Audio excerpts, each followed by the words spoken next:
Olá, moçada, FGV 2013, ADM. Estamos aqui para comentar com vocês essa prova que vocês acabaram de realizar e que nós fomos contemplados com pelo menos duas questões de história do Brasil. Gostaria de comentar bem rapidamente a questão número 47, porque essa de fato não nos trouxe nenhuma dificuldade.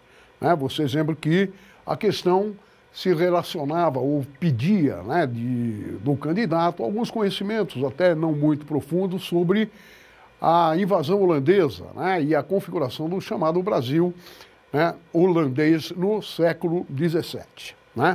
E vocês lembram que a questão fazia uma relação, ou pedia uma relação entre a União Ibérica e as deliberações de Filipe II, o Habsburgo, que naquele momento penalizava a Holanda por conta do processo de emancipação das províncias setentrionais da Irlanda.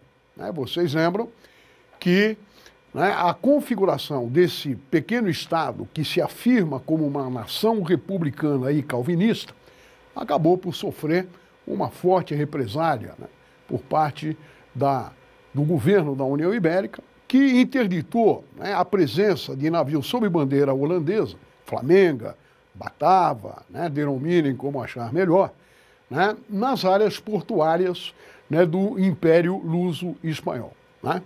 Então, na verdade, a questão pedia exatamente isso, a relação quase que direta, quase que linear, entre a presença aqui dos holandeses no Brasil, numa promoção gerenciada pela Companhia das Índias Ocidentais, e aquele período específico da história do Ocidente Europeu, que é o da configuração do Estado holandês sob uma forma republicana de governo. A questão seguinte é aquela que vai me trazer mais indignação. Estou me referindo à questão número 50, que é uma questão de tal maneira formulada que as dificuldades já naturais do aluno se multiplicam por muitas vezes. O texto aqui é um texto que faz referência às eleições para governadores de estado no ano de 1982, portanto, num dos momentos inaugurais do longo processo de redemocratização, e que está, evidentemente, ligado à reformulação, e por que não dizer, à extinção do ato institucional número 2, e mudanças substanciais também no ato institucional número 3. Onde é que está o problema dessa questão? É que essa questão, além de pedir que o aluno conhecesse os conteúdos desses atos institucionais, ainda tomasse conhecimento de um ato complementar que data do ano de 1965.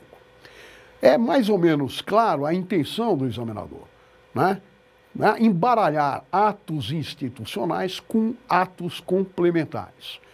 E isso, evidentemente, não é um facilitador, muito pelo contrário, acaba levando o candidato a uma situação de desinformação, na medida em que ele não é obrigado a ser uma enciclopédia sobre essas medidas levadas pelo governo autoritário e que é de conhecimento de alguns poucos especialistas. Como se não fosse o suficiente, o texto pouco se relaciona com a alternativa correta apresentada.